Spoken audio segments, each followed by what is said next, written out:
Leon.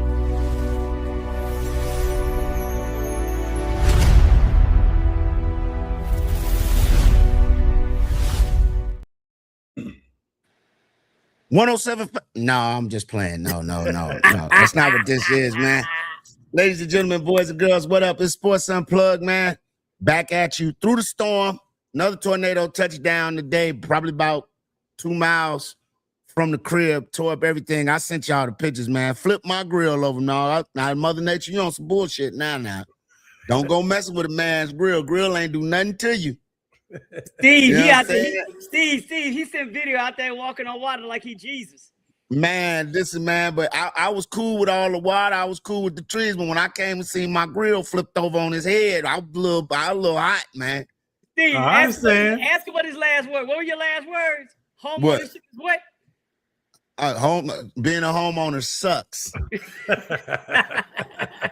You got to fix all that shit.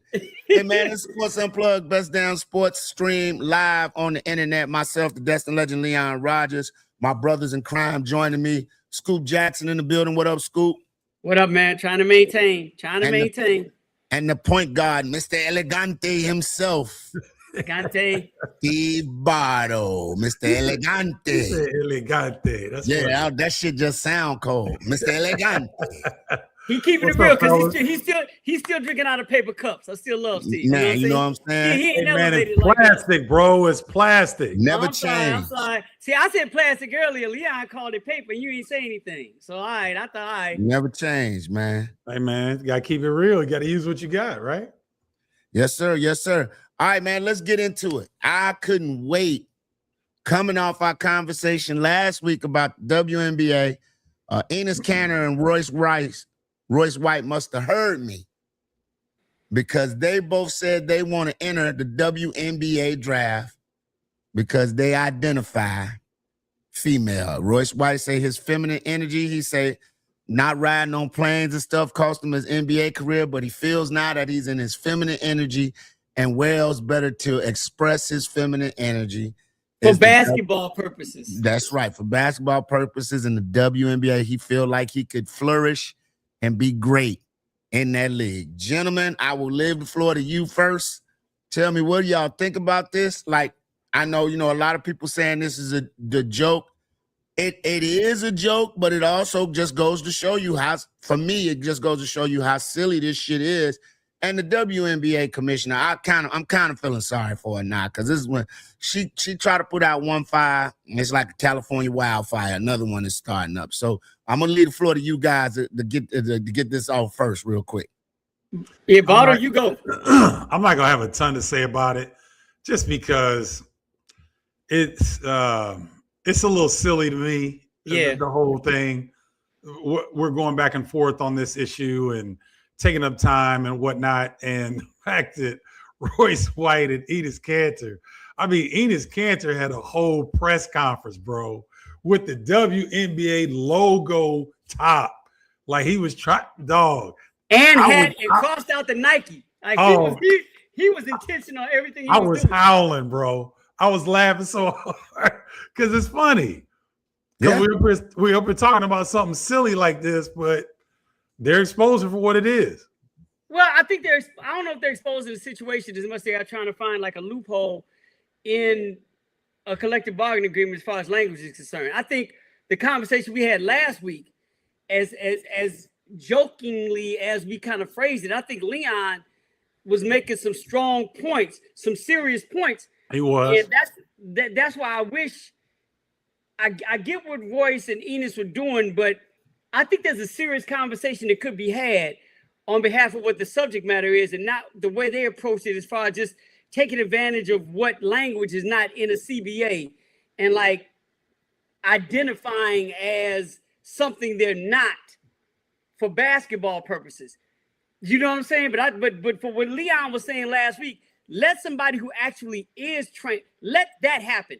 That's not what we're talking about with them right now. I think I get it's comical, but I don't want us to get into this trap of having a non-serious conversation based on the act of two individuals when there's a real conversation that could be had about this.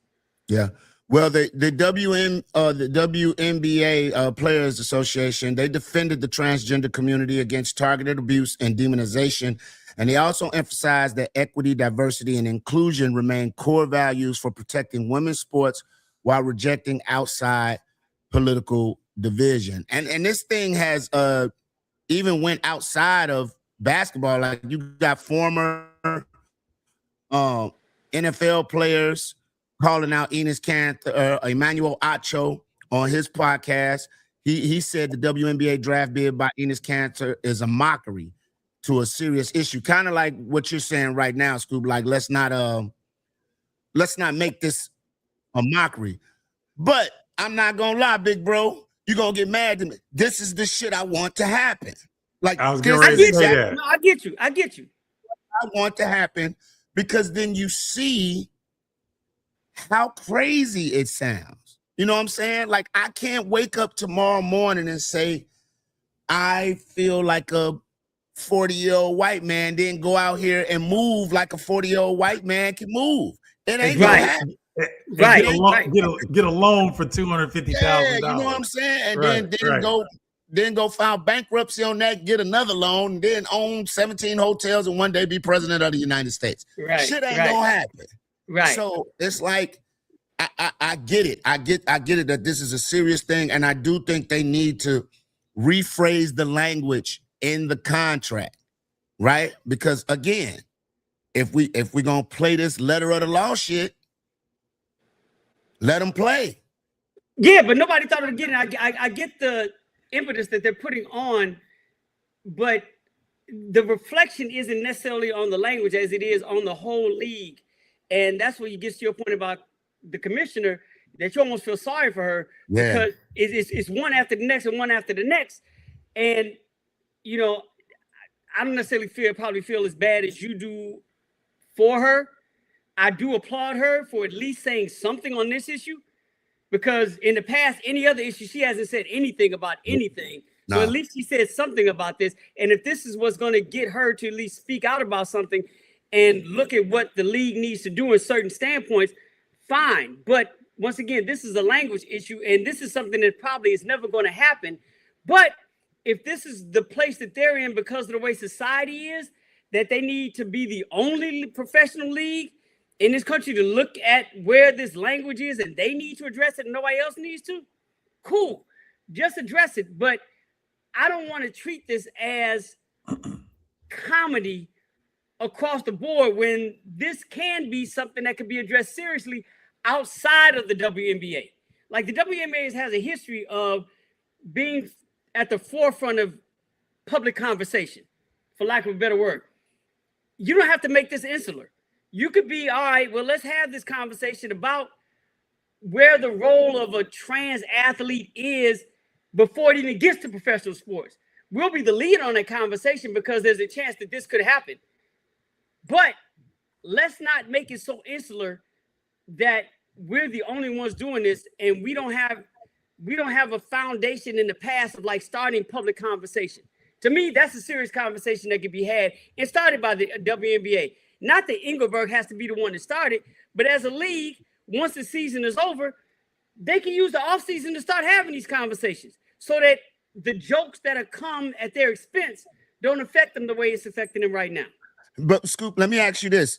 Is right now, I feel like this is a critical time for the WNBA because I feel like with this going on, and like I said, with this going on, with the Caitlin Clark stuff going on, with the quote unquote racism stuff, we'll talk a little bit about that later on in the show going on. All eyes are on the WNBA right now. Right. All eyes. And I think this situation right here is going to swing the pendulum one way or another for women's sports totally. Not it can. The WNBA. That's the point I'm making, Leandro. They can have, because they have a history of doing this, they can have a bigger role in the public conversation. I agree with But what side of the pendulum does it need to swing to? That's why they handle it. My thing, Steve, I'm hold on. Wait a minute. What side of the pendulum does it need to swing to in order for it to be most beneficial for the WNBA because she's the to me, commissioner. that's what they have Hold to on. figure out. She's the commissioner of the WNBA. That's not her responsibility to be worrying about what's going on in society. No. And I agree, Steve. I agree. But whatever, regardless of what may not be her responsibility, the world is watching to see how this gets handled. That's And right. if it gets handled the wrong way, that might open up Pandora boxes and other like track and field. Okay. Soccer. Okay, now, you know what I'm saying? But if she's moving in the best interest of the WNBA, how can she be wrong? Like, how can that be construed in a negative light if she's doing her job, is what I'm saying. We're getting caught up in this language. We're getting caught up in whether the morality of it. Yeah, and all this stuff, man. Like, look, she's got constituents. Like Olivia Miles or whatever, take over the focus of what basketball is. But in the offseason, I'm saying they can address these issues because they in the past have a history of doing things around public conversations. I'm not saying it has to have a responsibility. I'm saying that they can set a standard for how the public addresses this shit in the offseason because they have a history of doing this thing. The WNBA was the first to say we're the league that has stood on public conversations and going out at the forefront of conversations about society. They said that's a big part of their 30 years. My thing is, now that you all targeted, you don't have to stop now, but you can do something. You can at least start a serious public conversation about that, whether it involves you or not. Uh-oh. Scoop, you muted yourself. Scoop, you muted. You hit something. There you go. The NBA is not being targeted about this. The NFL is not being targeted about this. MLB, nobody's being targeted about the subject matter but them. So at some point, my point, Steve, from even last week, you can't lay silent about this. I never said it's their responsibility.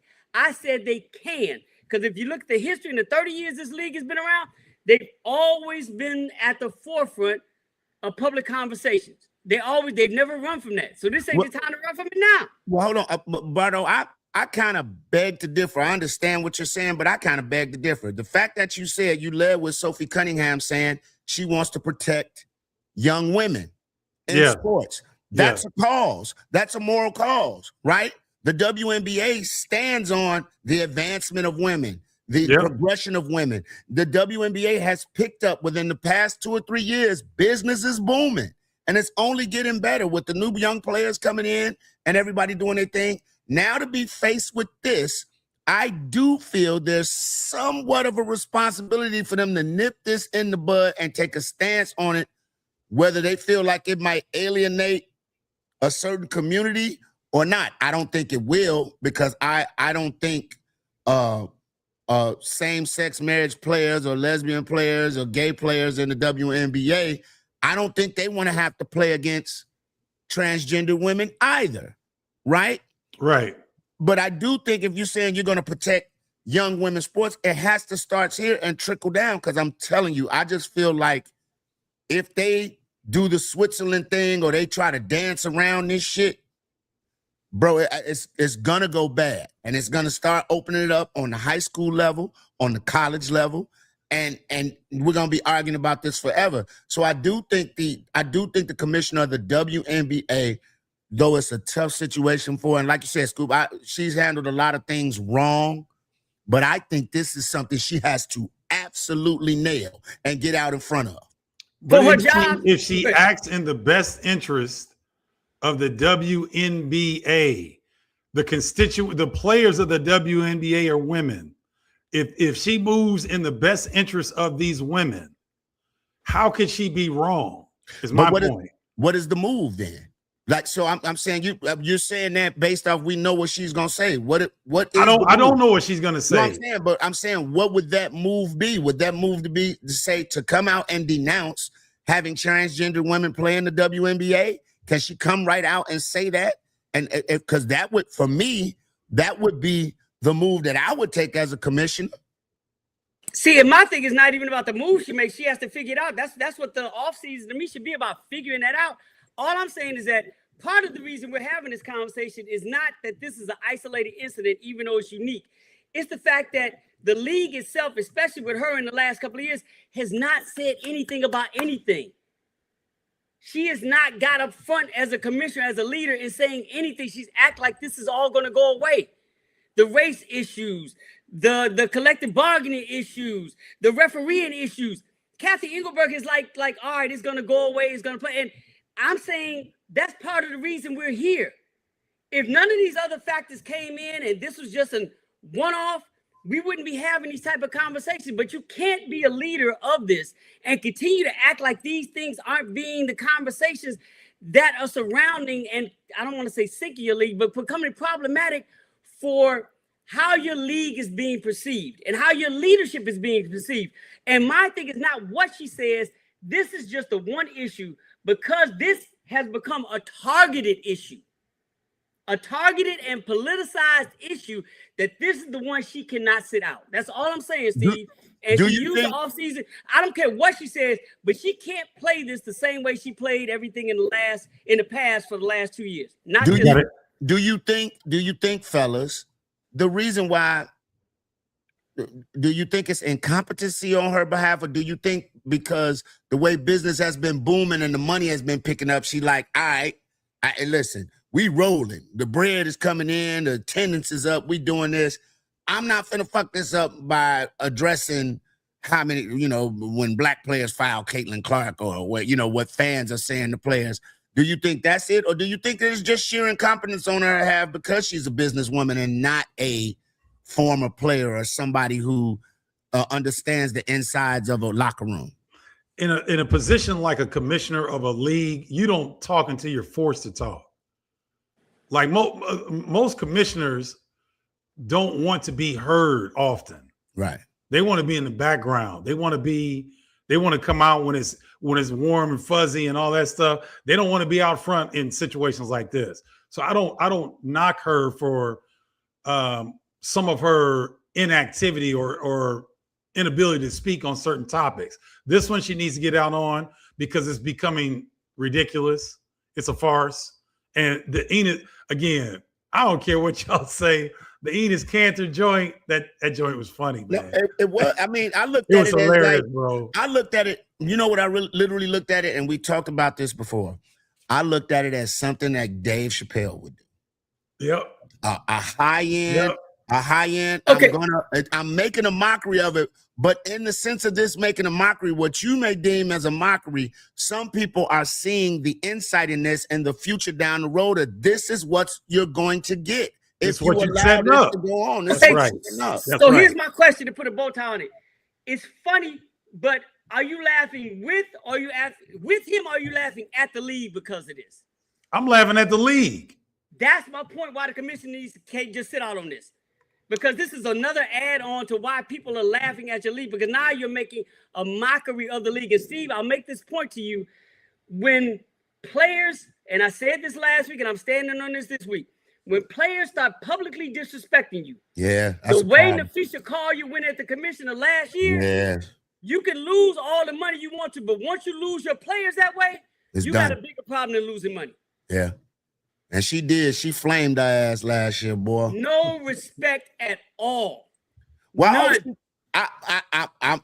I'm Scoop. I'm with you, but I still hope they get in the draft and somebody pick them.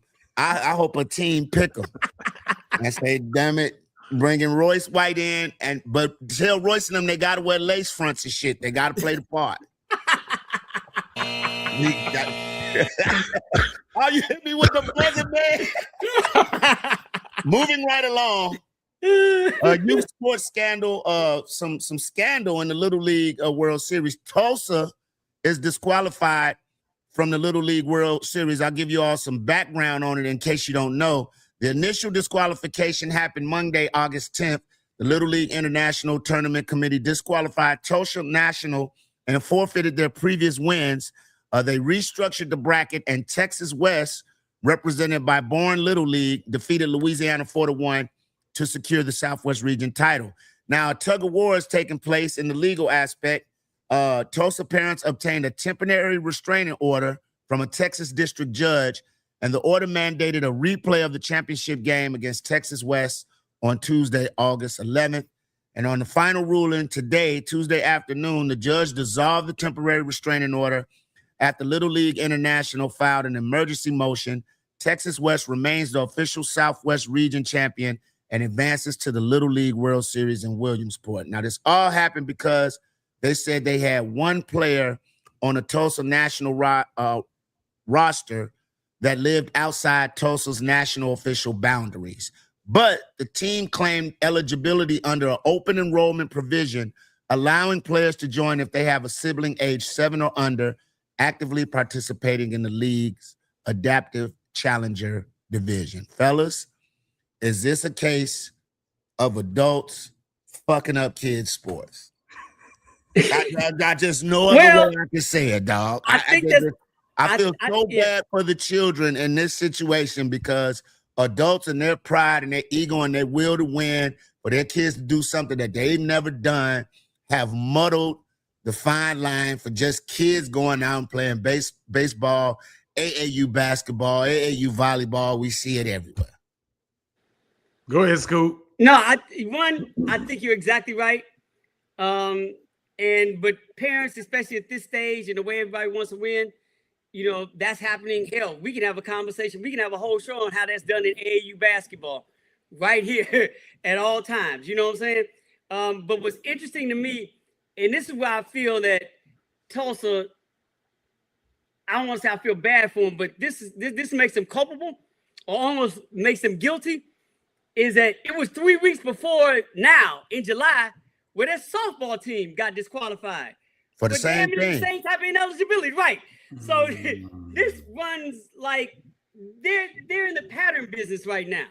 If this was a one-off, then it'd be one thing.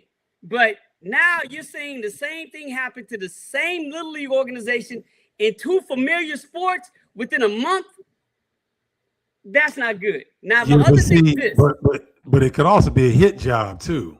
It could, but and if it's a hit job, that's fine because I'm in Chicago, Leon's in Chicago, Steve, you adjacently from Chicago. There's a secret location. Right. But Elegante. You know me being a media guy, and I'm gonna get on my Steve Bottle, put the black flag in the ground type shit. I want to see if this gets treated the same way Jackie Robinson West got treated. Oh no! This will probably hit the Supreme Court and everything. They're not going to let this one get swept under the rug like that. Right, but I'm like, because it's not even going to be half as loud. Now, I understand it's not going to get as loud because they didn't win the championship. And there's a uniqueness to what JRW did. You know what I'm saying? They were the first black team to win something. But the way, because it was the same thing, Leon. It was adults who messed it up for the kids in that situation, right? But guess what? Who caught the blame for that? Who was that scarlet letter on? It was on the program and it was on the kids. And the shorties, right. And the shorties. So I want to see the same thing because this white team, 2 transgressions back to back within the same month for doing the same thing. I want to see that same type of loudness happen with this one. And let's be clear. I think everybody on this show, we would not want to see the kids have to go through or have that scarlet letter put on. No. But because of the insolence and arrogance of adults want to win so bad, they kids have to wear that. And I'll be perfectly honest, in this situation, you know, seeing the color of the team, those kids they're going to get that bleeding down from their parents, the entitlement. Like, whereas the kids probably from Jackie Robinson West was just like, damn, dog, like, I thought we won. You know what I'm saying? They hurt. Those kids over there going to be like, well, yeah, what's going on? We should have, we're the champs. Okay, Leon, let me get deeper. Let me get a little bit deeper. Am I lying? If I'm wrong, I take... Let me get my black conspiracy theory deepness going in it. Put on the 10-4. Hold on. Let me switch my hat to black conspiracy hat.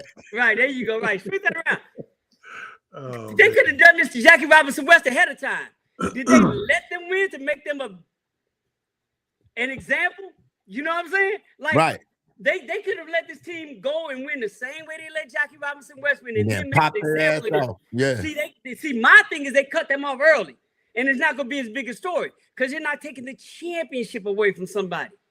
Right. See, and that's why I don't want the kids to suffer, but I want the same noise. I want the same noise. And we always talk about equality and this, that, and the other. And I ain't going to get Dejanay Carrington on this and scream white privilege. But to me, this is a white privilege story right now. It is. 100%. I ain't at 100%, bro. Once again, I feel sorry for the kids because they get pulled into a world of bullshit when really all they want to do is play baseball with their friends. I get it, they want to win and all that, but they're not sitting up here saying, hey, let's grab this kid from over here out of this region to play with us because he's good. They cool with their homies. You know what I'm saying? Right. And here's the arrogance. I'm sorry, but here's the arrogance. They got caught doing this 3 weeks ago. They were so arrogant, they didn't stop it this time. They can't stop us, right? But Scoop, how you can't change something in 3 weeks to a month? You can take the kid off. No, you can take the kid off the roster. He couldn't have played. If you know he got caught up for that. Oh, like they're on to us right now. Like it's one kid, Steve. Pull him off the roster. Not unless he fake an injury or something like that. Yeah, not unless he's 14. like my man was for the one team that year, the pitcher. That nigga was 27. Right. 12-year-olds morning. And they made an example out of him, right? Yeah, he got an 86 mile an hour. What was the cat's name? Danny or something? Yeah, Danny. Yeah. He was going 87 mile an hour heat to 12-year-olds. Fanning their ass. Hitting 355 feet home runs in Williamsport. I get it, man. Well, hey, listen, I wish the best for the kids, but to the adults, like, I just wish sometimes adults would take their hands out of stuff and just be parents. Go watch your kids play and have a good time, win or lose. But this whole, it's getting crazy with baseball, but especially with basketball. Like, I feel like, we're getting off the subject. I'm going on a tangent, but I feel like AAU basketball is just like totally ridiculous. That's damn near like the NBA. It contracts, you moving from team to team. You getting bonuses and everything. You know what I'm saying? Yeah, but the same rules don't apply to AAU that they do in like an organization like Little League Baseball that's been around forever. And this is a real governing body, you know. And to your point, to bring it back to baseball, I think it was last year, maybe I did a story on one of the kids from Jackie Robinson West because I think he won the title with Louisville and was entered into the MLB draft. But here's the thing. The story still followed him. The story still followed him. He was still recognized as a kid that played on that Jackie Robinson West squad. And that's crazy. My point is this.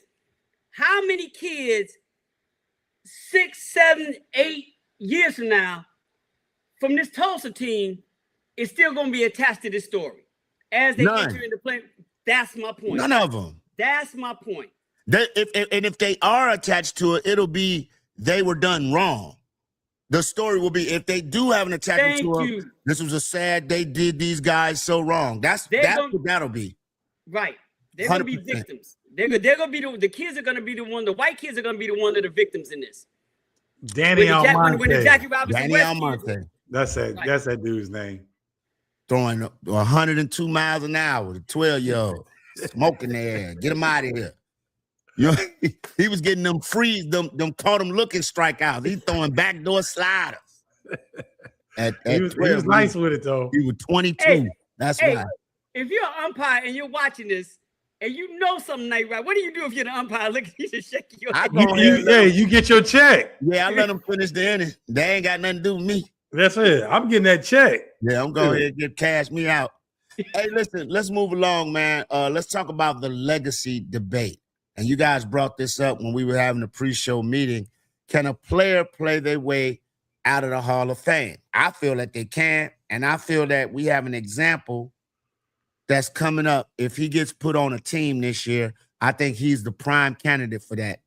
I'm going to let you guys go first, though, and then I'm going to give you my prime candidate for somebody who I think is a lot for the Hall of Fame, but I think if he plays this year in the NFL, he's going to play his way out. Bardo, So- do you have anybody? Do you think that you could play your way out of the Hall of Fame?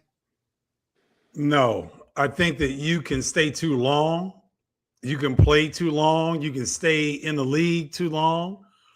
But if you have reached Hall of Fame status and you have people discussing your name in that vein, I don't think you got to do a whole lot to diminish. If someone put if there's enough people that consider you Hall of Fame level, then because I'm trying to like, depending on which one you're going into. NBA, you might be delayed. Yeah, but you still get in. The Now, criteria is NFL so window different. that could cost you. NFL could cost you. And the NBA is letting everybody in right now. Yeah. Shit, my so give black me ass your got in, example, so you know the Leon, problem. because So for example, I feel like in the NBA, somebody like I think DeMar DeRozan is a Hall of Famer, right? But I think I think his number wise, he's a Hall of Famer. For some of the people that they didn't let in, I think his numbers are just as comparable to theirs. But I think if he keeps hanging around trying to play and get on another team, or somebody like a Russell Westbrook who can't just say, hey, listen, it's over. I'm not the guy I used to be, or people don't look at me as the guy I used to be. Because Russell Westbrook is a Hall of Famer, right? yeah, Right. Yeah, that's what I question, right? He's a Hall of Famer. But I think in the NBA, he could prolong how long it takes for him to get in there if he keeps bouncing around from team to team because he still thinks he's the guy, he can make a difference. But teams don't look at him like that anymore. I feel like if teams stop looking at you like you're not a difference maker, that hurts you in the NBA. In the NFL, I'm gonna tell you who I think right now. okay. That if he comes out and he plays and he's not the guy he was before his injury, it's gonna cost him, and that's Tyreek Hill. I think Tyreek Hill before the That's injury a good one. is That's a good one. lock for the Hall of Fame. Good one. But now coming off this injury, him kind of in desperate mode, trying because he got to pay for them wives and them babies. If he's not the explosive, over the top, touchdown scoring machine, yards after the catch guy that he was before his injury, I think he could cost himself the NFL Hall of Fame. Okay, now hold on. Is that the same brother that got in trouble in Miami?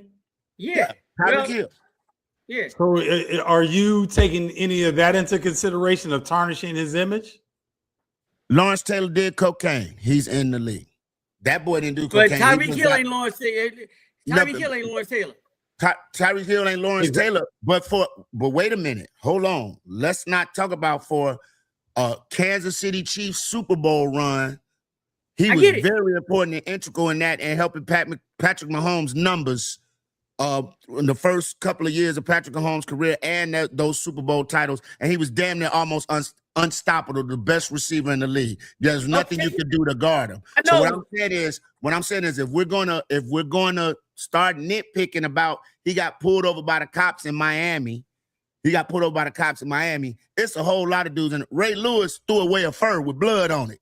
Let that sink in. Here's all I'm saying, Leon. I'm just saying. You talking about the original thing is, can a player play their way out of the Hall of Fame? Yes, and Tyreek Hill was thought of as a Hall of Famer coming out of Kansas City, and he's got an injury that's not going to allow him to be as his version of Kansas City. And I don't think an injury can take away your Hall of Fame status, can it? It does if it diminishes your productivity, because the NFL, I think the NFL looks at it like if you're still in the league, you still need to be produced. Why Ocho Cinco ain't in yet?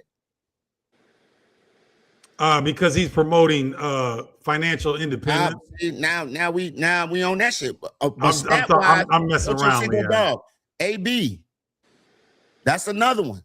Who might he's another one on the cusp, right? You don't think he's a Hall of Fame talent? Antonio Brown? Of course he is. Okay. But is he a lot to get? I think my thing is, I think it depends Antonio Brown is top 5 receiver all time. No, listen. Oh, I don't know about that. Who? No, wait. Oh, I don't know about that. Wait, I think you have to be on the cusp. Like there has to be an argument for you possibly getting into the Hall of Fame or not. No, listen what I'm saying. I think that if you're a lock in public conversation to get in the Hall of Fame, it'll be very, very difficult for you to play your way out of that. In the NBA. Like, no, I I think even in football, No. I think if people think you're a lock at a certain point, like not like 8 years in the career, but maybe your 10th or 12th year, you got like 3 more years to play or something like that. If you're already a lock to get in, I think it has to be very hard for you to play your way out of there. But if you're on the cusp, like if you like talk to the media and like, half the people say maybe, half people not, I think then you could play your way out of. Leon, the people you mentioned, the examples you mentioned in Ray Lewis and Lawrence Taylor, there's nothing they could do to play themselves out of getting exactly. Now, is Tony Romo is Tony Romo a Hall of Fame quarterback? I don't think so. See, but there's some people that say he is, and I think he's on the cusp of maybe that. Like I think Tyreek Hill's a great example. I think a better example. I think a better example than Tony Romo would be Cam Newton. He's on the cusp, but okay. Ooh, that's a great call, Leon. You mean to tell me that's a great call, Leon? As dominant as a season that he had, that's done it all in football at every level. It's the only thing he hasn't done in his NFL career was win a Super Bowl. That's it. On every level, he's been the best player in the sport of football. From college, winning the Heisman, national championship, junior college national championship. Only thing he doesn't have is a Super Bowl. But he's still on the cusp. But I think when him bouncing around to the Patriots, doing all that other stuff, it looked desperate. And that's going to hurt him. Whereas before, like if he'd have just said, look, I ain't get the Super Bowl, I'm gone. I think he's automatic. First time his name comes up on the ballot, he's going in. But I don't think he's the cusp guy. I think he's a lock because of what he's done in football. But I'm saying he would be considered a lock for what he did in football. Wait. Now, let's get this right. This is the NFL Hall of Fame. Yes. Not the NCAA. It's not like the Naismith where you get it's all of your basketball exploits. This is the NFL Hall of Fame. All I'm saying is that one, he's a black quarterback. Two, he's a black quarterback that didn't win. Those two things, I don't care how you feel about what the numbers are. Those two things are always going to be held against him, especially at that position. Leon, you know that's true. Yeah, but listen, there's no but to what I'm saying. That's what makes him on the cusp. That's what makes him on the cusp. And he's a good person for this argument. I'm saying 30. He's not Pat Mahomes. Pat Mahomes is locked in. There's nothing Pat Mahomes could do at this point to ever railroad his track into the Hall of Fame. So you mean to tell me right now, because of the Super Bowls, because of the Super Bowls and the MVPs? Because when I just pulled up Cam Newton's career stats.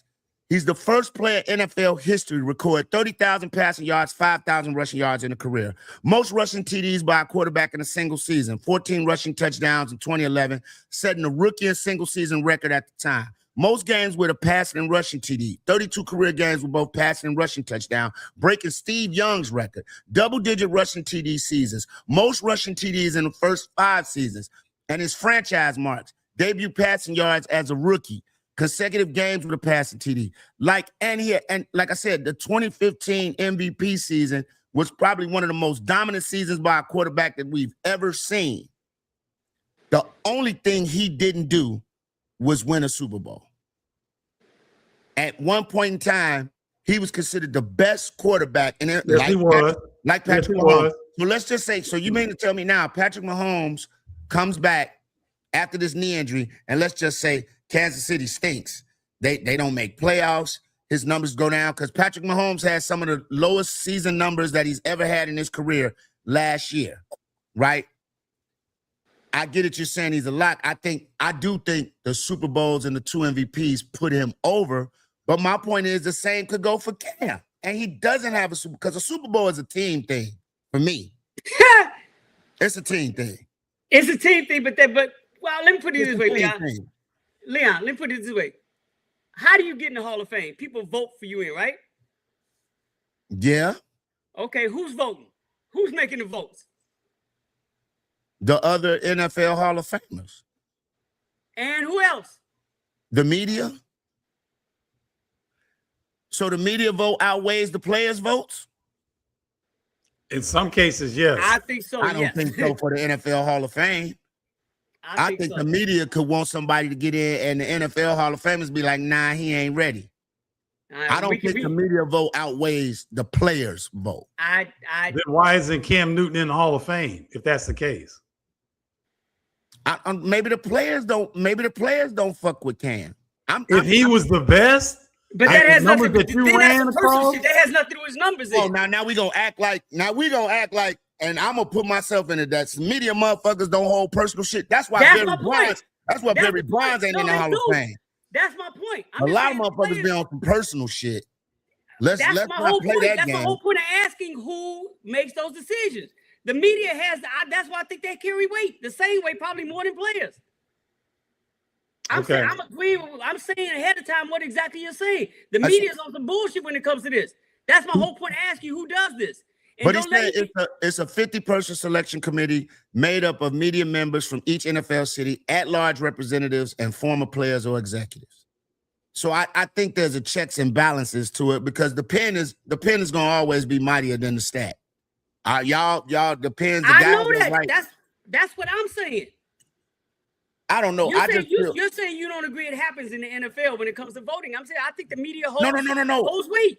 No. What I'm saying is there are players like a Cam Newton, like when he gave Tony Romo as an example, I will use Cam Newton. I think Cam Newton has done more than Tony Romo. Without question. Without question. More, right? And it goes to my point. Who's making the decision? Who's making the votes? And that's why I singled out the media because trust me on this. The media is more likely to put Tony Romo in the Hall of Fame than they are Cam Newton. That would be bullshit. It may be bullshit, but it's not a lie. I don't think so. I mean, I just feel like a player like Tyreek Hill has a chance to play himself out of the Hall of Fame. I don't agree. That was going to the argument where he said nobody disagreed with that. Because I think before he got hurt, he was a lock, as you like to say, Steve. But I think if he comes back and he's not the guy he was, I think that will further push him away from the gates of the NFL Hall of Fame. He might get in, but it'll be like an Art Monk type situation. He will wait years. Right. He won't get in. Russell Wilson, do you think he's That's what I was about to say. Can I bring up, because the man who started this whole conversation, Russell Wilson, what do you feel about him? I think he slowed down his process. He won't be the first ballot. Like he won't the first time his name comes up. But is he playing himself out of it though? If he continues, is he playing himself out of it? That's the whole he's thing. Done. He's retired. But I think his last has he played? I think his last couple of years put him on the cusp of where he might not make it. I do think that his last couple of years, like he was just terrible. And I think that puts him on the cusp of not falling in to the NFL Hall of Fame, even though he got he got one Super Bowl out of it and turned the Seattle franchise around. But I do think his later years going to the different teams, he was just terrible with the Giants. It was just horrible to watch. I think he should have bailed out a long time ago, and then it would have been a no-brainer. First time his name come up on the list, he's in there. You muted, Scoop. Russell Wilson, if you use Russell Wilson as an example, then it's possible for a player to play his way out of the Hall of Fame. Yeah. Okay, cool. All right, good. Let me ask you a question. Bardo, do you think Russell... I love the face Steve giving you. Russell Wilson was up for Hall of Fame consideration at some point? You don't think so? Russell Wilson? Super Bowl champion, Super Bowl MVP. I mean, Russell Wilson wasn't no slouch, man, his years with Seattle. I said when he left Seattle, he was less than to be desired. Sure. And he ran into a racist-ass coach that threw him under the bus as well. So, well, I think that didn't help. My opinion on that is I think Russell Wilson, for me, and don't get mad at me about this, I love you, Donovan McNabb. I think Russell and Donovan McNabb fell into the same kind of thing together. They were company guys that all their teammates didn't fuck with them. They ain't had nothing to do with a coach. When you got the whole Legion of Boom side saying, hey, man, dude fuck with us, and then you like, well, okay, that's the defense tripping on him. Then Marshawn Lynch, and if you notice all the people that was coming forward, like, man, buddy, don't fuck with us, man. He don't do nothing with us as a team. He got his own office and all that shit. But what's that got to do with anything? Listen, camaraderie, bro. Even Tom Brady, they said Tom Brady had his own office, had his own trainer, but he made sure he hung out with the guys and talked to everybody. They said Russell didn't do that. They said Russell wanted to be seen with the owners and all that shit, walking around with them. But when it came to the homies, he didn't fuck with them. And that's why the locker room, same way with Donovan McNabb. Remember when T.O. came to Philly and caused all that commotion in the locker room, right?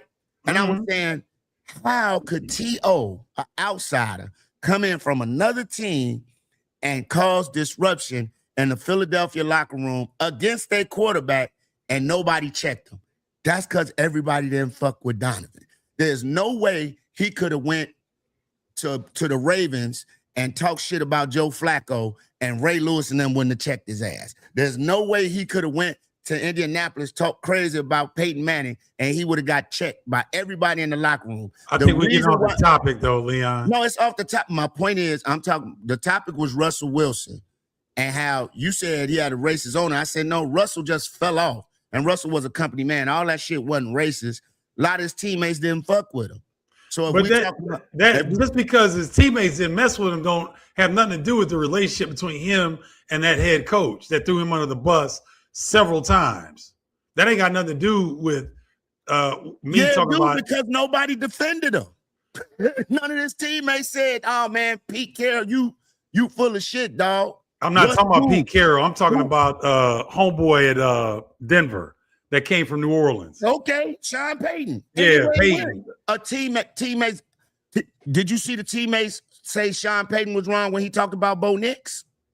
They sure did say you was wrong for putting that man injury shit out there like that, coach. Bonito, all them guys from the defense, they stepped up and said you was wrong about talking about his injury shit like that, coach. So what I'm saying is that does matter. If that'd be like, Steve, I'm in a room and somebody talking crazy about you, and I just sit there and let them talk crazy about you. I don't say shit. Bro. I don't say a word. That's not gonna happen. That's not gonna happen. In the locker room of a professional sports team, there's not as much camaraderie as you think. Because cats are trying to keep their jobs, cats are trying to feed their families. People are paranoid because they don't know who's talking, and it ain't Bardo, what you think it is, bro. But if it's your leader and it's somebody you fuck with, yeah, you gonna have his back. Yeah, but that ain't got nothing to do with them playing itself out of a Hall of Fame contention. No, No. You switching back to that now. I was addressing your statement about Russell Wilson and the racist coach. Oh, I got you. My bad. I still think Russell Wilson has prolonged his entry into the NFL Hall of Fame by his last couple of seasons of playing and was garbage. Okay. I will say this in conjunction with what Steve is saying. I do think the ownership in Denver and the way they played him, trying to not pay him, is going to have an effect on whether he gets in or not, because that was the beginning of the downfall. Regardless of how he's playing, the way they played that, you can pinpoint that is where he just straight began to fall the fuck off. And I think that does have a role because he really got, it was money saving, but it was a racist way of showing how to save money on that team by not wanting to have to pay him out of that contract and the way they treated him. He basically, you know what? He may not be a racist. He might be No. Stinking. For all that money they gave him and what they gave up to get him, dog, he was stinking. It was terrible. It was tough to watch. I know, but they got rid of him for a contract that they agreed to, and that became over obvious than just his play. And I know what I'm saying is that I think affected him as well, as far as let me tell you something. And them people had been talking crazy to me, and I walk in the house, and I got the lady who's saying, right, shit, y'all keep this goddamn NFL money. I'm finna go make another little future or whatever you want to call it, baby. But I'll be damned if y'all gonna dim my fire and Sierra in my house naked. I know I get to go home to a naked Sierra every day. Man, that's please. Real, Leon. Man, what you talking about? That's real, you sound like A$AP Rocky. Like, look, man, my wife's a billionaire. I'm a multi-millionaire. I'm happy. Huh? Yeah. Or as somebody on this show would say, you know. She's from Cape Verde. You know that, right? You know where she's from, right? Cape Verde. That's why I'm over here in an undisclosed location right now. Right. Island flip. All right. Man, let's move right along, man. But I do think, in closing, I do think players, even with the hang around thing, if you're not hanging around at a high level, I do think you could diminish or push yourself away from greatness. Maybe not being recognized. Yeah. At that level.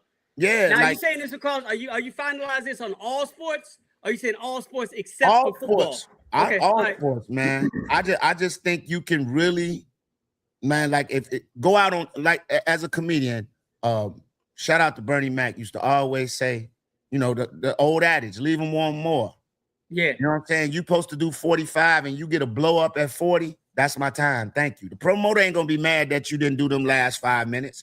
And all the crowd remembers at the 40-minute mark, they feel like you've been out there for an hour, but at the 40-minute mark, you tore that bitch up so bad, you left. Now you could stay out there, you could get that blow up at 40, then try to come back and do another joke. And you know what people gonna remember? That last 5 minutes when you stunk. When they walk out that building, dude was funny in the beginning, but in the end, he died. Right. And I look at the sports landscape the same way. Like, man, go out on top instead of hanging out here.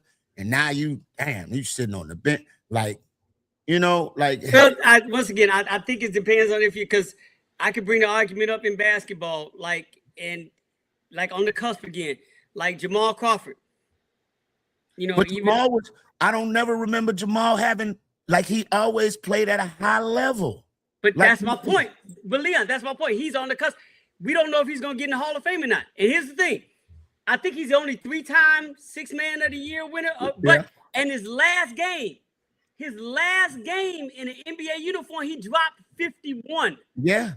But is that enough, though? But when you're on the cusp, it's going to be questions. To your point about how you in. He in the strongest. Only other player I could think getting stronger than that was Kobe.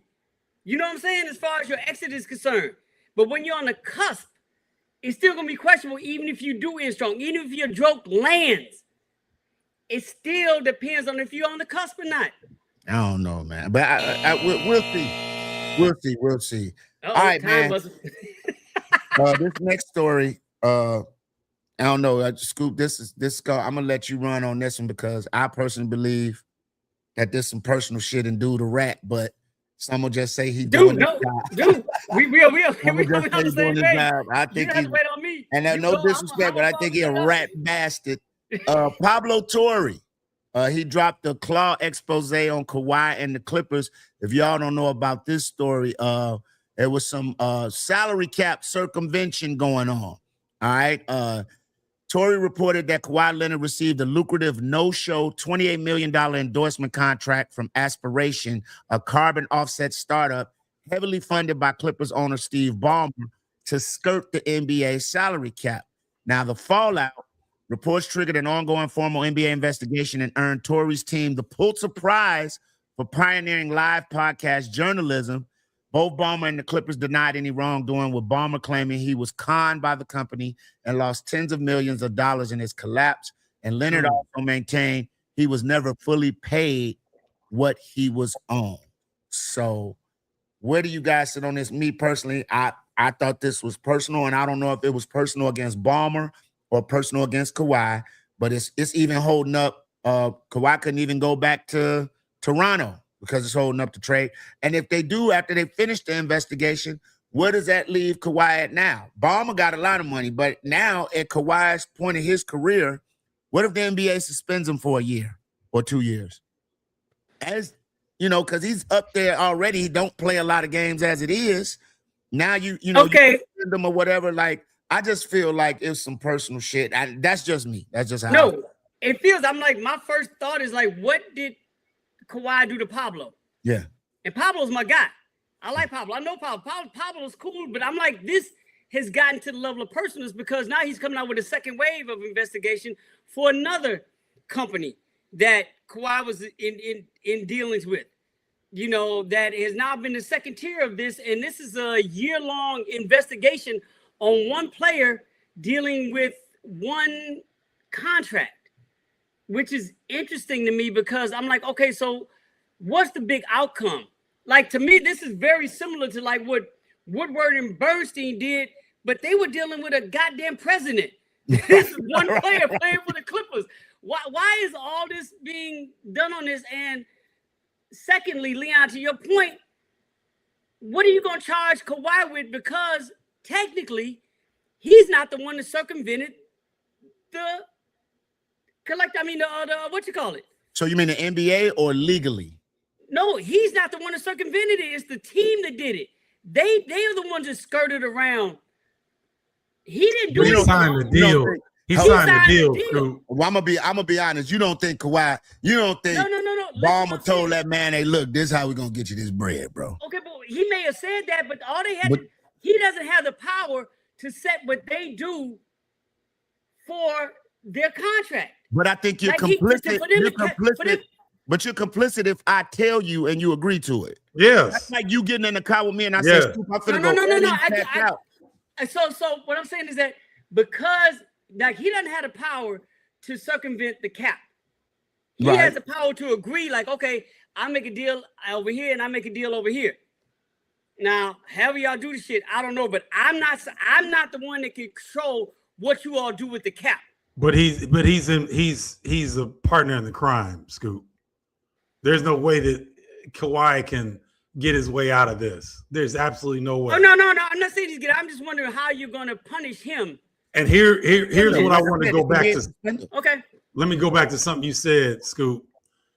What are the ramifications of this?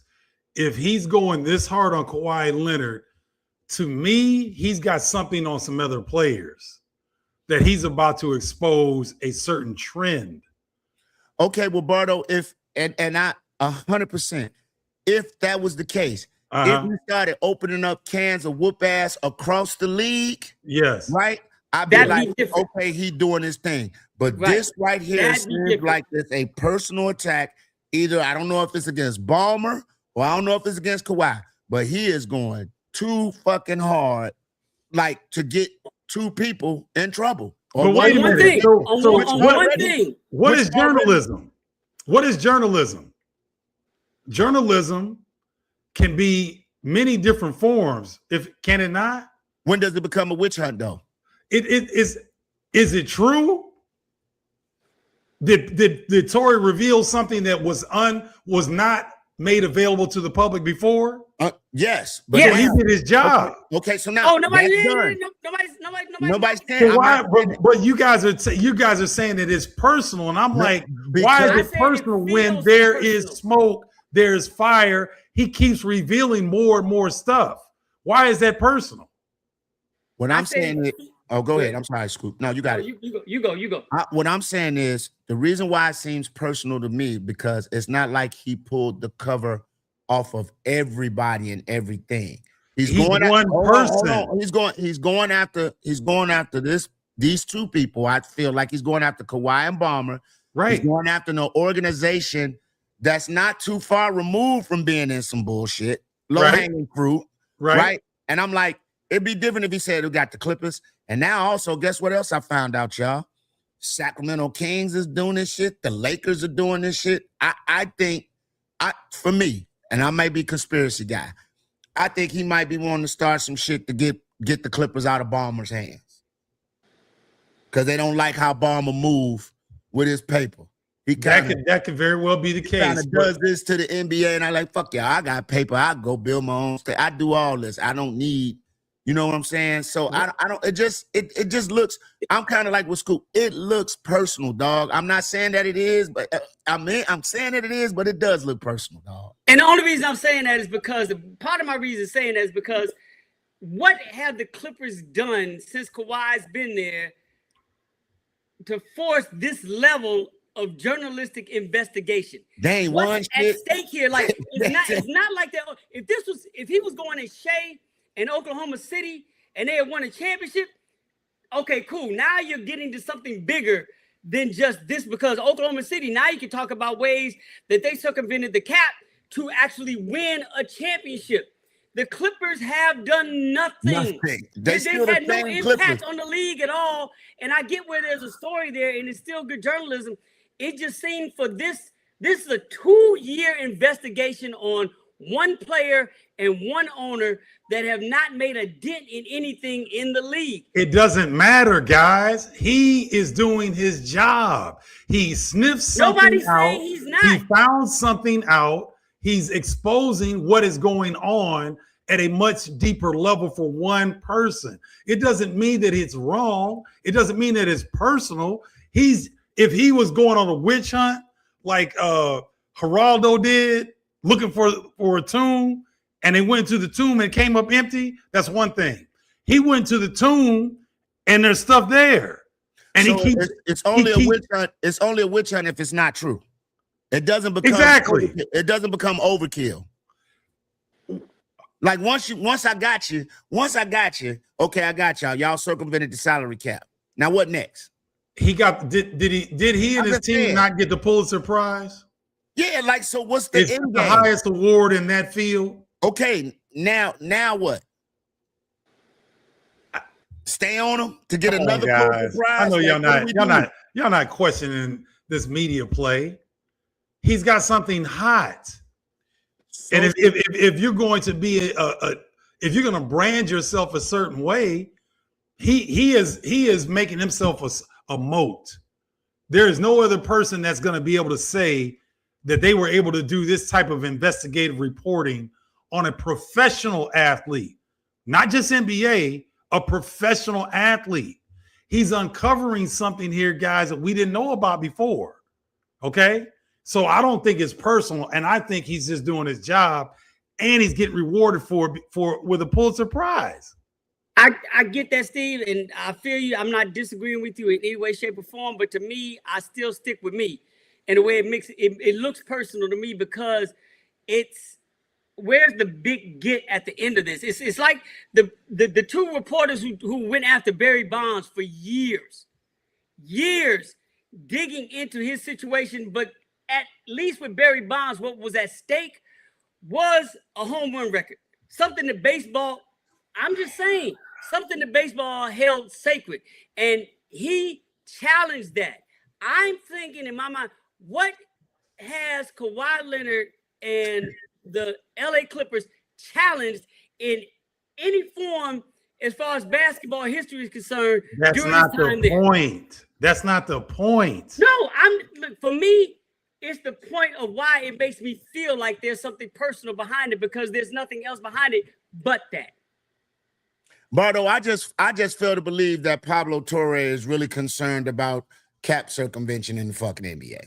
I'll just be 100% honest about that. I don't think he sits at home and is like, oh my God, I got to find out if the NBA teams are paying players under the table. I really don't think he gives a fuck about that. I really think that he set that match on them because I think he might either have a personal issue with Ballmer or a personal issue with Kawhi. And he caught wind of it and said, well, let me dig deep. Yes, he got the information. Yes, he won the Pulitzer Prize. Now what? Is your goal to bring down the Clippers and get rid of Ballmer? Is your goal to destroy Kawhi Leonard as an athlete? What's the end game? The end game is that he got a Pulitzer Prize for his work. Okay, we got that. Because he continues to expose things. Put that on the shelf. You got the Pulitzer Prize. Now what? If you keep going after the same two guys, you got your Pulitzer Prize. Now what? If there's more to report, that's all I'm saying. If he starts coming up empty, now I can see you shooting holes and saying it's personal, but he ain't came up empty yet. Okay, here's my thing also, Steve. They're also doing independent investigation on this, and nobody's coming up with anything but him. Is he that good? Maybe. He got the Pulitzer Prize. I mean, Pulitzer Prize is given out to every year for everybody for doing some type of investigative reporting. I'm just saying that he's already provided information, and there's been an independent investigator come in behind him that has not come up with the stuff that he's been able to come up with. And they can do this, so I'm like, okay, I'm not saying he's making anything up at all. I'm like, is he really that good? And if he's that good, Is he just that good on this one subject matter? Or like Leon says, there has to be other things going on inside of sports that are doing the same thing. Are you saying Kawhi Leonard is the only player and the Los Angeles Clippers are the only team existing in sports right now that have done something to circumvent getting around a salary cap? They're the only ones. Would Bron be a bigger story? Would Curry be a bigger story? Would Durant be a bigger story? Something that adds to something besides while it's being done. Hey man, let's bring our brother into the conversation, man. Scoop B in the building. What's up, boy? Here goes our Pablo Torre right here. Here you go. Come on, Pablo. Scoop, what up, dog? I'm maintaining. How y'all doing? Man, flies I can never be. You know, digging out from a little bit of water and stuff out here. You know, we got tornadoes touching down in my part of town. So, oh yeah, I'm on the East Coast. You getting what we got yesterday? Okay, it came this way.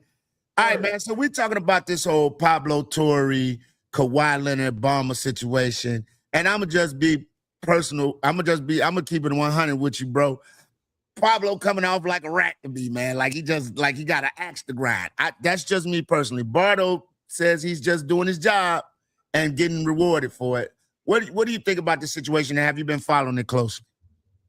Yeah, it's nuanced for a couple of reasons. One, I will say I think what both of you guys have said can be true at the same time, and I'll tell you why. Scoop Jackson comes from ESPN, and prior to that Slam, and Scoop, you can attest to this. When Woj was at ESPN, any of the stuff that was more investigative, Woj didn't touch. Woj touched more of the stuff that was transactions and more. But if you guys paid attention to ESPN, Baxter Holmes would often do a lot of the investigative reporting and the stuff that Woj can't really touch because that would damage relationships. Baxter still does that. I have a great deal of respect for Baxter and what Baxter does because he's so behind the scenes. And so when I look at this Pablo Torre situation on his own platform, in his own brand, I feel like a lot of what he is uncovering is Baxter Holmes-esque in the sense that he is uncovering and asking questions. I heard someone say in the conversation, well, why is he just investigating this person? Why is he doing that? Well, you guys know, you guys watch investigative news on Fox 32 in Chicago. You guys watch Shame on You exposés. You watch America's Most Wanted. Once one person comes on the TV and they put a number and a $10,000 reward, it's up. And to me, that's what that seems like to me, where you circumvented allegedly the salary cap, and then Daktronics it's almost like, if you guys have ever been to Intuit Dome, it's like the biggest thing in the arena. There's no jumbotron. That's literally an Oculus that's hanging up there, and so it's kind of like duh. And then you look at the reporting, and they haven't issued a statement refuting any of it. When all of this first came out, you know, Steve Ballmer, the owner of the Los Angeles Clippers, was on ESPN talking to Ramona Shelburne, just refuting everything. And you know, I'll just say that certain things are certain things, but I don't think the Pulitzer Prize has as much to do with it as that. I think that some people in our industry have gotten so buddy with their subjects, sometimes they'll look past it. And it looked as if it may have been as clear as day. And then you're looking at the business side of it. ESPN probably wouldn't want to touch it because they're a partner with the league.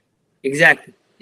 So anytime you have something like that, and I know this from my own work working at networks, where you pick and choose, where there's things that I won't touch. I knew about the Phoenix Suns and Sarver and that situation before it hit the news. Somebody told me, and I called my mama, rest in peace. She said, don't touch that shit at all.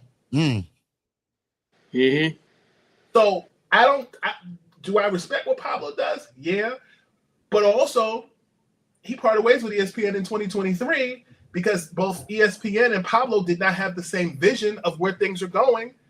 And clearly he had a vision that Stevie Wonder could see. And you see him doing what he wanted to do as his own entity, and it's seemingly working. That's my thought process on it from a business angle. His thing, but all Leon and I are saying is that how it looks. Sure. Like that's how it looks like. And to me, it looks like this can be personal because it's so singular in nature. It's not like you mentioned Baxter Holmes. Baxter Holmes could go out and do multiple investigations on multiple things at one time. The way this is coming off with Pablo is that he's done one thing for 2 years, and this is it. Well, I will say that I can see where you're coming from, right? But I have also seen Pablo look into Jalen Brunson and the New York Knicks and how when he was a member of the Dallas Mavericks, his godfather Leon Rose, who's the president of the New York Knicks, had a head start on who does what. Yeah. And I will tell you that the New York Knicks are not a team you want to make an enemy out of because they will send their PR department. Me even saying this, I might get a text later because it's nipped in the bud. I think he picks and chooses based upon their level of Gestapo that's going to come out and refute it. I've seen him make claims about the Dallas Mavericks and Mark Cuban, and Cuban has come on the show and cleared the air. I've seen him do other things, but you're right. I do think that this particular angle is the gift that keeps on giving. And I also think that the Los Angeles Clippers as an organization, between the last owner and now, and there being a documentary just about all the things that went on, I feel like the Clippers could be an easy target for him too, or for other media because of their past. And that's where I was coming from. One, like, low-hanging fruit, the Clippers. Yeah. And two, I kind of look at it like, and I know I might catch a lot of flack for this, it's like R. Kelly, right? R. Kelly was wrong. What he did, he deserved whatever he got. But then it's like, you're behind the wall and cats are still shooting at you. It's like, in jail. Like, what more else do you want? And I kind of feel like that's where this is going. Like, what does it mean for Ballmer? Do you want to get Ballmer out of the league? Do you want to get Kawhi? Like, how does this affect Kawhi's career? This late in his career, something like this happening, he gets suspended or something, as old as he is, and how does that affect his career going forward? Well, I use the term nuance. Two things stand out to me. One, we've seen this before with Joe Smith back in the early 2000s, where he was a member of the Minnesota Timberwolves. And I talked to Joe a couple weeks ago. He said, "Man, if my name is trending every other day, I need to trademark my name so they start, paying me for always, comparing it." Joe Smith ultimately went to the Pistons and played for one season and then found his way back to Minnesota. But I think the difference between the Joe Smith situation and Kawhi is seemingly one, the social media amplification of it. That wasn't a thing. Two, I think Kawhi is more famous than Joe Smith. I can say that confidently and respectfully. Kawhi Leonard is on the LeBron James, Nikola Jokic, Shai Gilgeous-Alexander level, and I believe there's an assumption that a star or a superstar should know better. And the facts have all not been out. I don't want, innocent until proven guilty in this situation. But I will say this.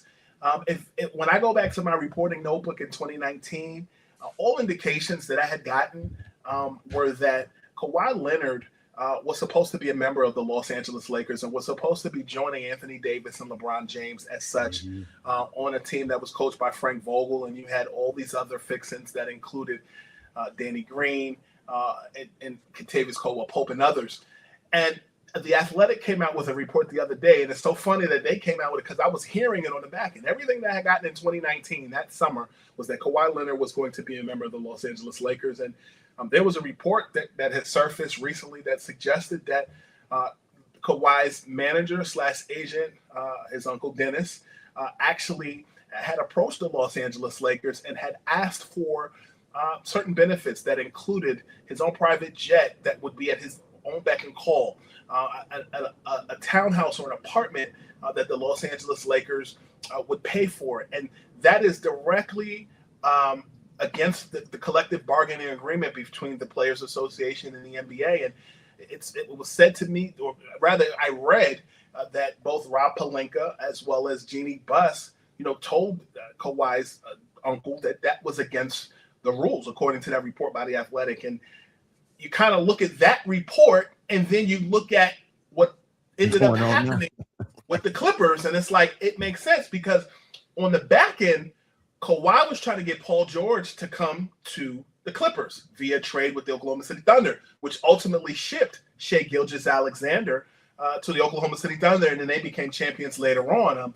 But I just think that certain things do add up, but I'm still going to wait for that independent report to come out. But it wasn't until Pablo Torre sounded that alarm that people started paying attention to it.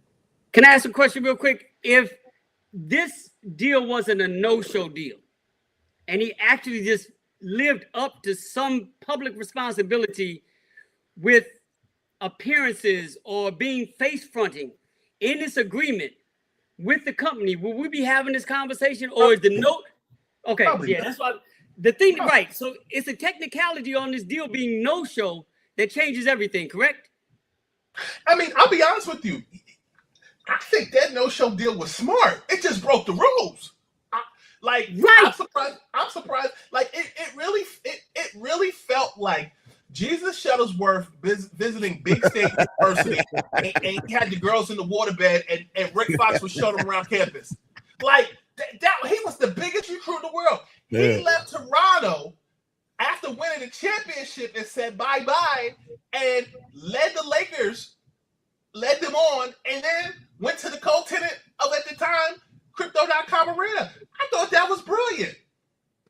Right, but once again, it's the technicality of the no-show that brings us, because if he had done any type of promotion for this company, they're still circumventing the cap. But now it's just not as egregious. The laws have been, all he had to do was show face. It seems like buyer's remorse. Exactly. It seems like people were mad. The Lakers won a championship in the bubble. The Clippers didn't win squat.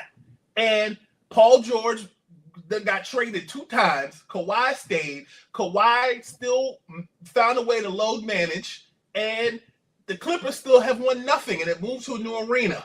And then he thought, to some people's thought process, that getting traded to the Raptors would erase it. And the league said no. It's go ahead. I ain't gonna lie, man. I hear what you're saying 100%. And Kawhi's uncle do seem like the type that would sit down, ask for all that, and then be like, look, this is what I want to do. I want to do a bid whiz night. Okay, bid whiz night every Wednesday. I don't care who we playing. It's bid whiz night. First team, 15,000 people get a deck of cards, and we're gonna play bid whiz at halftime. See? Now that's how Chauncey Billups got caught up. See, now you're bringing in a whole nother thing. See? Well, damn you, mad with that buzzer. What I will say about his uncle Dennis from conversations I've had, he hangs with a lot of the, I guess you would say, the perceived upper echelons of black, respected black fixtures across the league. He lives in South Orange, New Jersey. He's cool with Steve Mills, who used to be the team president of the New York Knicks. Yep, I know Steve. And I believe he did work in either somewhere in business, either in Wall Street and more. But the NBA and having skin in the game is a different animal. And I think he looked at it as my nephew is the product, and he is coming off of winning a championship in another country. How do we get the U.S.'s attention and stay on brand? And how do I get him to come back to the West Coast?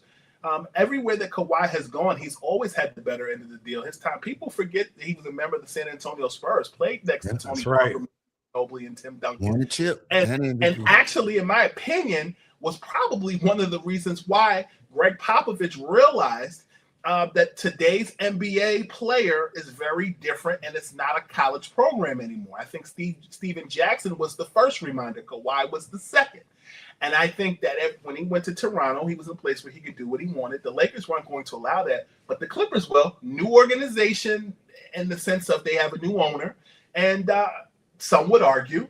And they never had a player like him before. They had never had a player like Kawhi before at that level. Never. None. The Lakers got rafters of players like that. This is the first time, so they're banking everything on this guy. And to my point, nothing still changed. The Clippers are still in the same situation. They're the West Coast. I know one situation they ain't in. They ain't playing in no marquee or primetime games. The NBA schedule just dropped out, man. Just dropped the marquee matchups and the Christmas Day schedule came out. Opening night, the triple header, Boston Celtics at the Detroit Pistons, the 76ers and the Knicks. That's going to be a good one. And the Oklahoma City Thunder and San Antonio Spurs are going to kick off the season. Then you go into the opening week highlights. You got Golden State, Los Angeles, Minnesota Timberwolves, Heat, Knicks and Celtics, Rockets and San Antonio Spurs. But then Christmas Day, man, Christmas Day overall is going to be great for the NBA and NFL.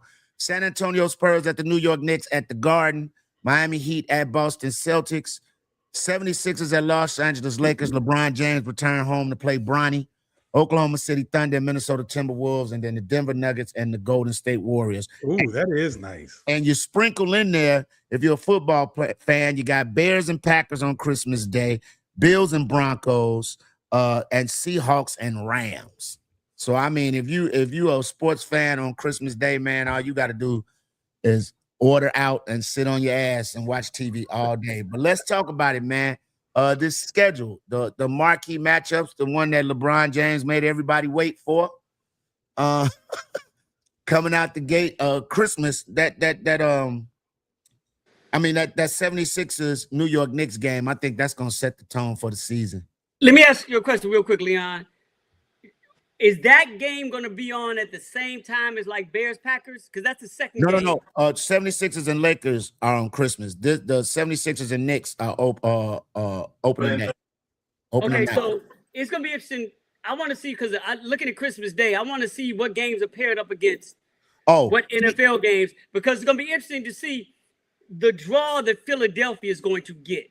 Like, we know the NFL is going to win the audience. We know that. That's already understood. But what type of draw is Philadelphia going to have at that time? Are they going to be able to pull like really, really solid numbers on Christmas Day going against whatever NFL game it is? I think 76ers and Lakers will outdo Bills Broncos. You don't think so? Nah. No, the NFL numbers are like damn near tenfold on the best NBA games. So NFL numbers are what NASCAR would be to hockey. Like So of course I think Spurs Knicks is gonna do better than Packers and Bears. But then you got Heat Celtics that start at 2:30.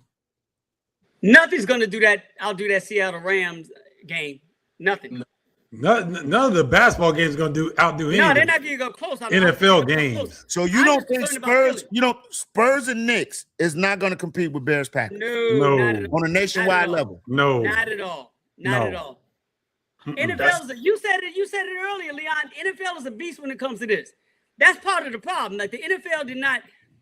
Their greediness is amazing to me. Like they ain't had to do this on Christmas and Thanksgiving. Well, Thanksgiving they kind of already did, but they went out of their way to program Christmas games to kill the NBA. It's personal. You talk about some personal shit?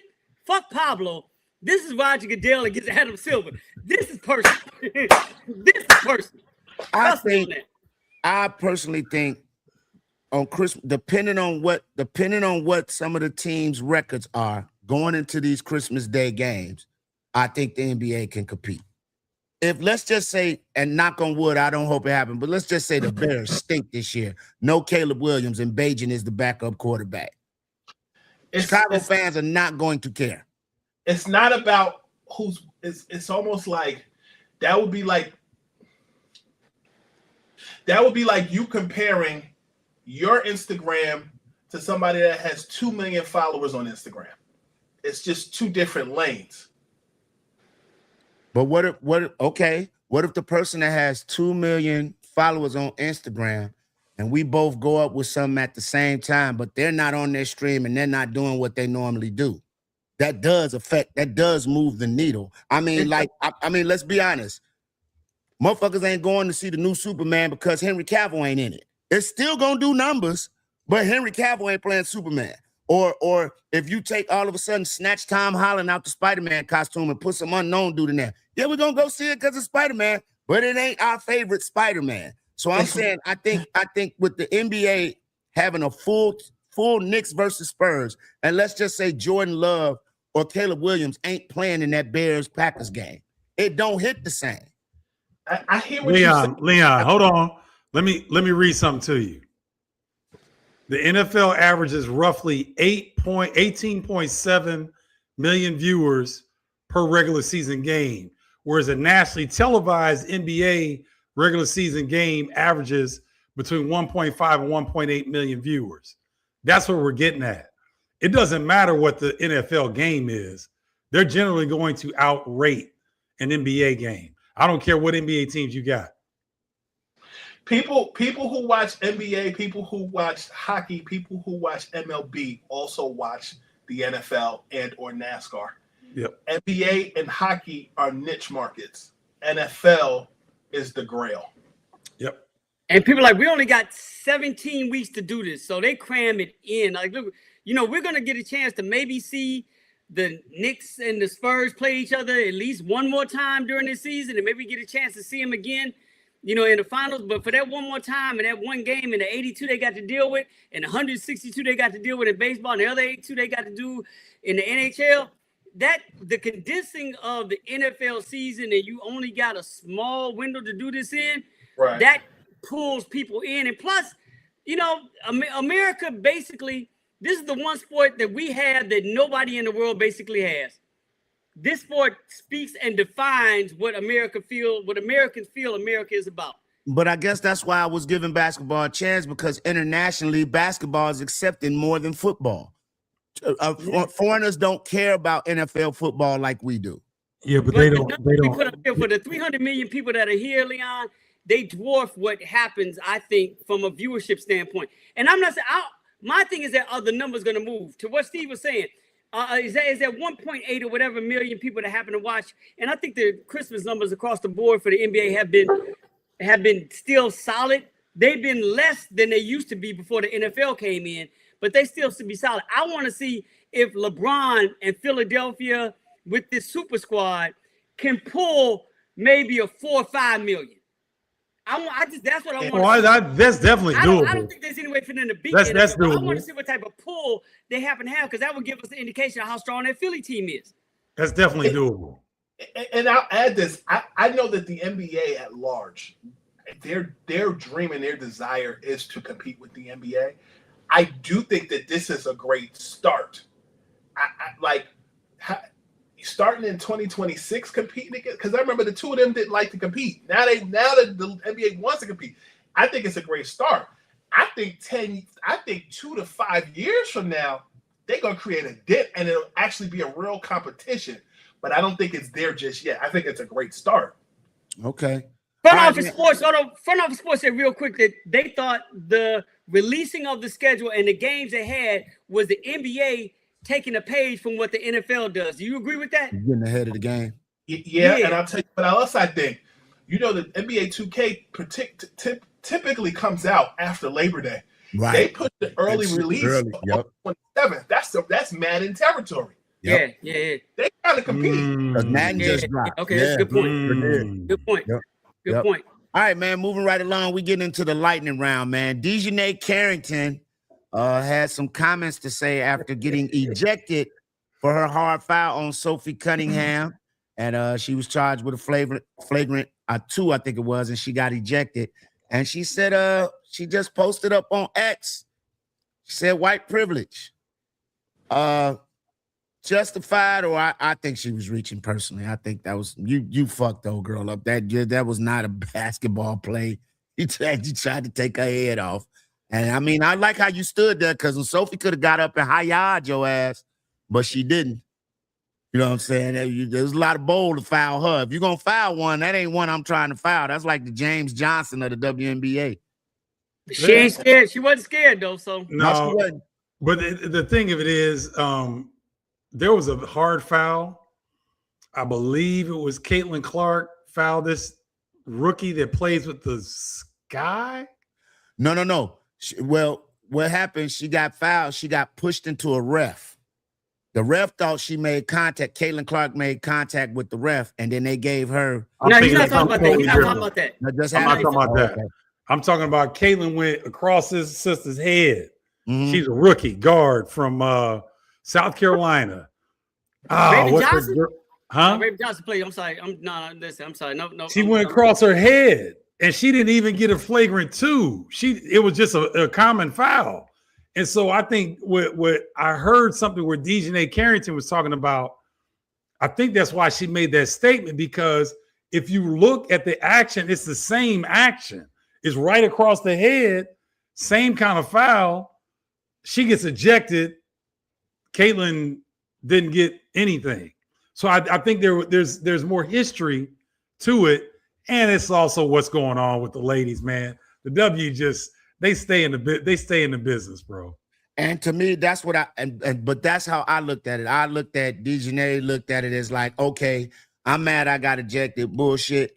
Let me jump on this bullshit and add to this whole little black-white fire. The only reason I got the flagrant 2 is because of this, and so-and-so didn't get that. Like, dog, that was a crazy ass foul. Now, the Caitlin Clark one, I can't speak on that one because I don't remember seeing that. I thought you were talking about the incident with her and the ref. No. But if I had a chance to look at the 2 and I'm saying, is it the same? Like, you came across with both arms.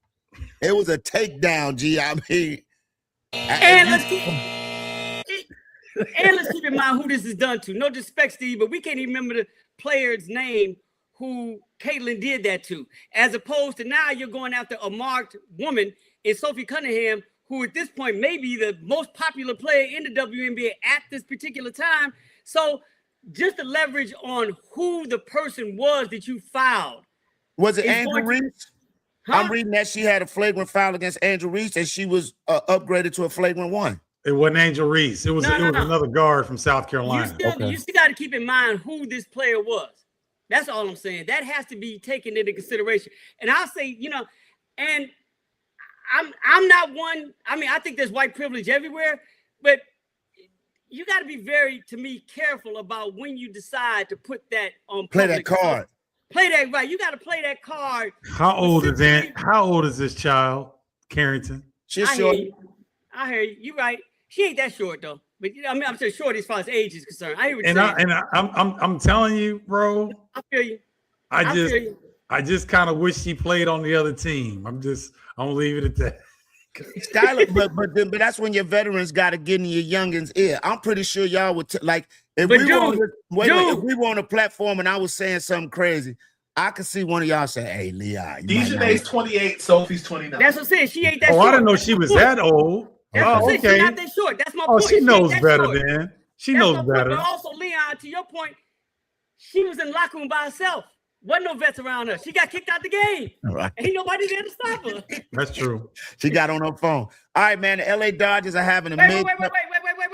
We got it. Come on, Scoop. I know, but Scoop didn't say anything. He wanted to say, yeah. Scoop didn't have a point on this. Scoop didn't want to have a point on it. I just think it's a whole lot of nothing. There you go. I think it was a whole lot of nothing. I don't think she should have posted it, and she did. Yeah. I think that the WNBA and them playing hard and physical, this is not your 97 WNBA. It's I like it. And I feel like people just haven't caught up to that. Yeah. They're just now up to it. Yeah. And it's actually good basketball. That's a good point. I love it. Yep. Yeah, no, I love it. I ain't got no problem with it, man. I like animosity in sports. Exactly. It brings up I love it. You need it. All right, man, let's move along. LA Dodgers midsummer slump. Is it a thing some of the Dodgers need to be worried about, or they just in cruise control because they're damn near 9 games up in their division? It's a long grind. That baseball season is a long grind, right? And you can get in so many different runs. You can have 10 different runs in a 180-game season in Major League Baseball. So even with them slumping right now, the Dodgers franchise and culture in their organization will carry them through this slump. I'm not concerned about them. I'm concerned about it for the regular season, possibly, and I'm maybe you'll chip away at the 9 games, but you want to go in, you want to go in the postseason with knowing that you're, with some sense of momentum and knowing what type of team you have. Not to bring the WNBA back up, but we saw the Aces last year play horrible in the first half, and in the second half of the season, they were 16-0, right? Yep. So I'm saying is that you don't want to be the same, to have the exact opposite happen to you at the Dodgers as you enter into postseason. But I will say this though, I think once the postseason starts with their pitching rotation, I don't see any team beating them every 3 games what they're putting on the mound. I don't give a damn what's happening to them right now. Scoop B.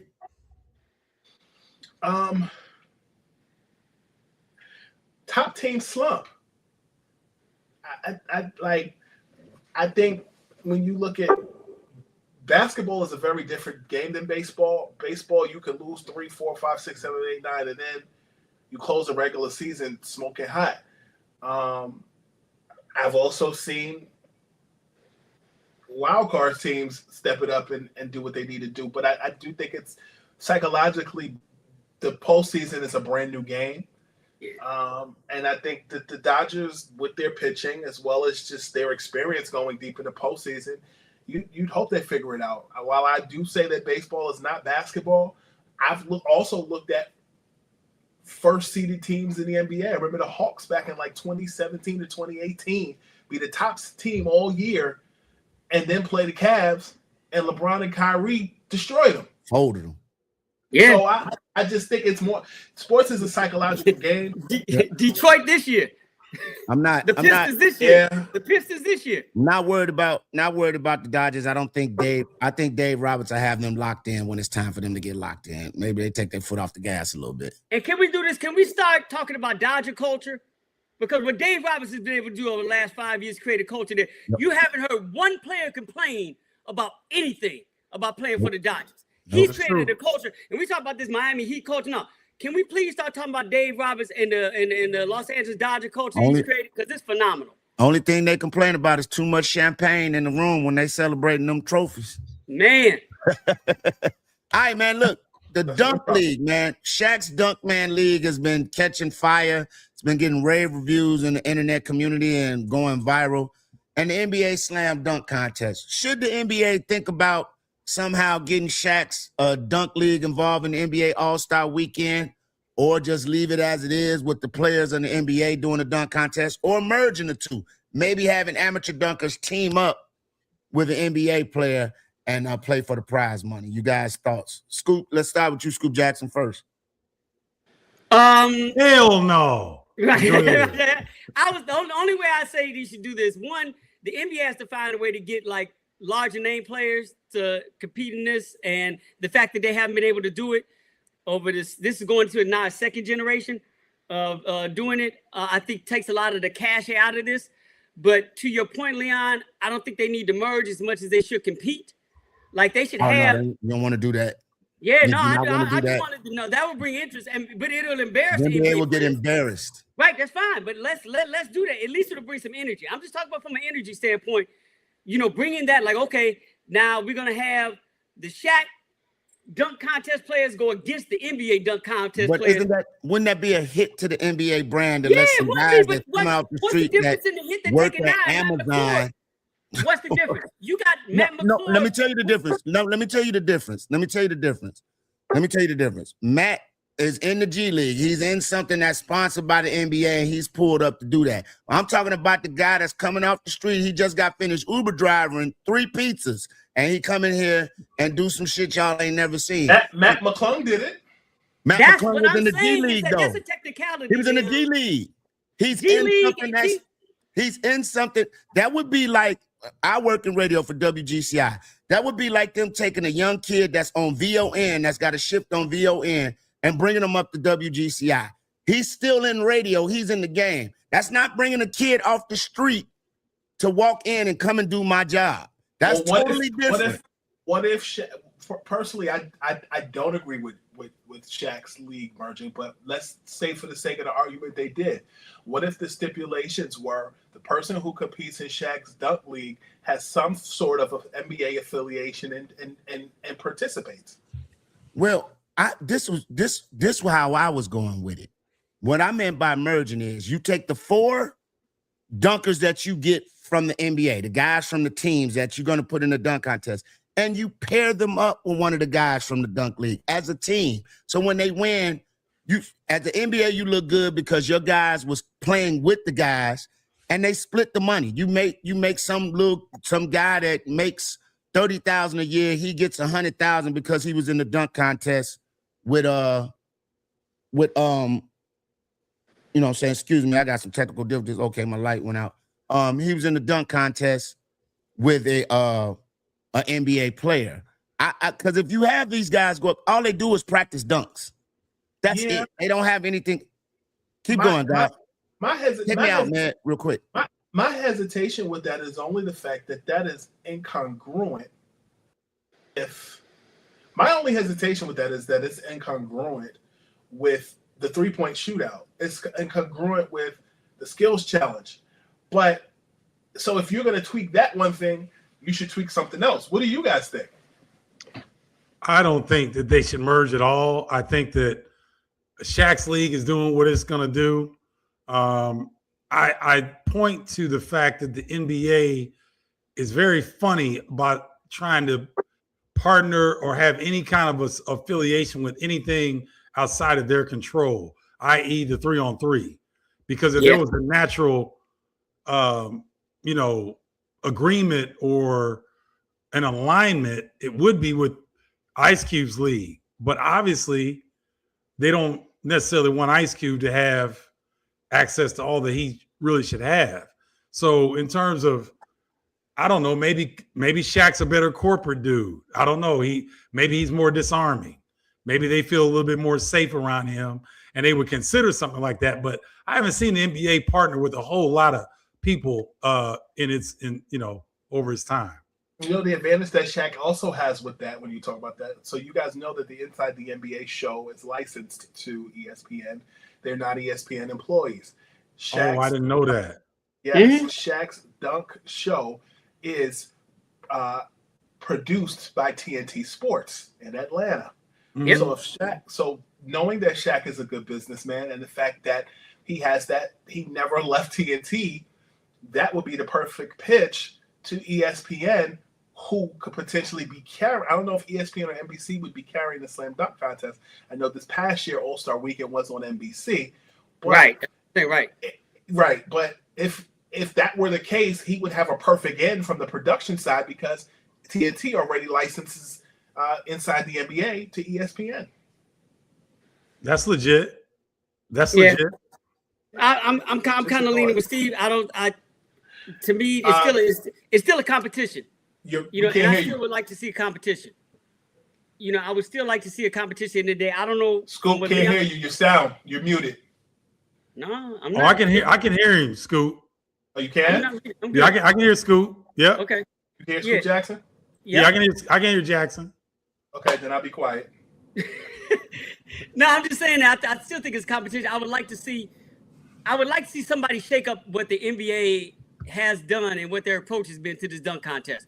Because as a league, for them not to have over the last, like I said, this is going to be your second generation, not having the main brand name guys that should be in this dunk contest, for them to allow LeBron James to go his entire career and never get in a dunk contest, for them to not find a way to get Zion healthy or Ja Morant healthy to be, none of these guys over the course of their careers have ever been in these dunk contests. And these are the brand names.